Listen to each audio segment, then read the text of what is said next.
আমাদের সকলের জন্য যারা সব থেকে বেশি পরিশ্রম করেন সেই সব মানুষেরা আমাদের কৃষক ভাই এবং বোনেরা, আপনাদের সকলকে জাতীয় নাগরিক পার্টি এনসিপির পক্ষ থেকে শুভেচ্ছা এবং স্বাগত। বাংলাদেশকে কৃষি প্রধান দেশ বলা হয়।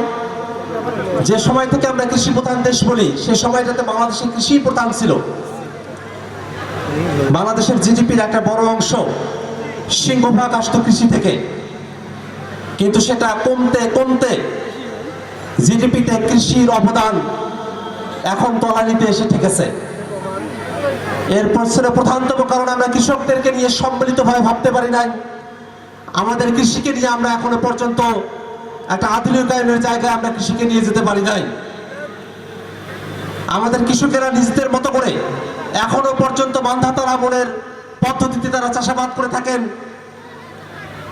এই কারণে আমরা পৃথিবীর অনেক দেশে যে পরিমাণ ফসলের উৎপাদন হয় আমরা সেই পরিমাণ উৎপাদন করতে পারি না।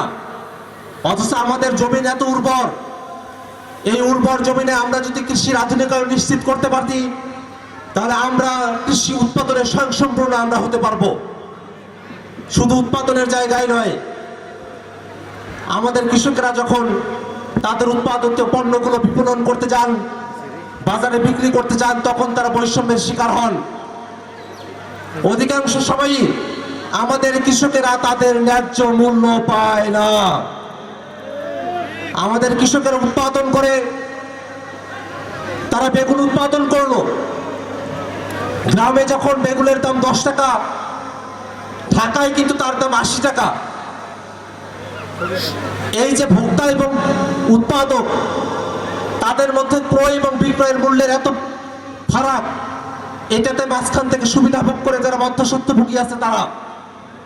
অথচ যদি এই ধরনের ব্যবস্থাপনা থাকতো আমাদের কৃষকদের থেকে ভোক্তাদের কাছে পৌঁছানোর ক্ষেত্রে মধ্যস্বত্বভোগীদের দৌরাত্ম্য আমরা কমাতে পারতাম, তাহলে হয়তো আমাদের কৃষকদেরকে কম মূল্যে উৎপাদিত পণ্য বিক্রি করতে হতো না এবং যারা ভোক্তা আছে তাদেরকে বেশি মূল্যে সেটা ক্রয় করতে হতো না। একটা ন্যায্যতার ভিত্তিতে পণ্যের দাম নির্ধারিত হতো। আমাদের কৃষকেরাও বাঁচত, আমাদের ভোক্তারাও বাঁচত।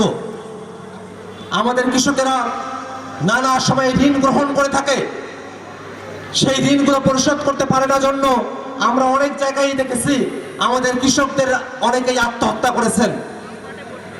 এই বাংলাদেশে অনেকেই এমন আছে যারা হাজার হাজার কোটি টাকা ঋণ খেলাপি, কিন্তু আমাদের কৃষকেরা 10,000, 20,000, 30,000 টাকা ঋণের কারণে তাদেরকে জীবন দিতে হয়, আত্মহত্যা করতে হয়। এটা আমাদের জন্য বড় লজ্জার বিষয়, দুঃখের বিষয়। আমরা এই কারণে আমাদের কৃষকদেরকে নিয়ে এখনো পর্যন্ত সম্মিলিতভাবে আগাতে পারি নাই।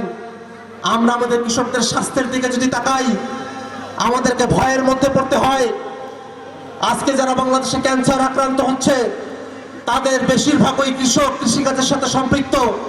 কারণ আমাদের কৃষকেরা যখন উৎপাদন করতে গিয়ে কীটনাশকের ব্যবহার করে, সেই কীটনাশকের ব্যবহার থেকে তাদের শরীরে নানা ধরনের রোগ জীবাণু বাসা বাঁধে। আমাদের কৃষকের জীবন নাশের মধ্যে আমাদের কৃষকদেরকে যেতে হয়। এই কৃষকরা নানা ধরনের সমস্যায় জর্জরিত হয়ে আছে।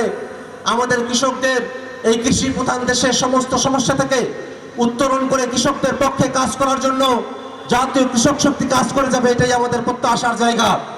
আজকের এই সমাবেশ থেকে জাতীয় কৃষক শক্তির কাছে আমাদের প্রত্যাশা থাকবে আমাদের কৃষকদের জীবনমান উন্নয়ন করা, কৃষিকে আধুনিকায়ন করা এবং কৃষকদের ন্যায্য মূল্য নিশ্চিত করা সহ আমাদের কৃষকদের স্বাস্থ্যগত অর্থনৈতিক বিষয়গুলোতে সরকারি নীতি পর্যায় থেকে যাতে আমরা ভালো ধরনের একটা নীতি নির্ধারণ করতে পারি, সে কারণে জাতীয় কৃষক শক্তি কাজ করে যাবে। সেই জায়গায় আমার উত্তরাঞ্চলের মানুষেরা এগিয়ে যাবে, গোটা বাংলাদেশের কৃষি এগিয়ে যাবে, সেই আশাবাদ ব্যক্ত করে আমি আমার সংক্ষিপ্ত বক্তব্য এখানে শেষ করছি। ইনকিলাব জিন্দাবাদ।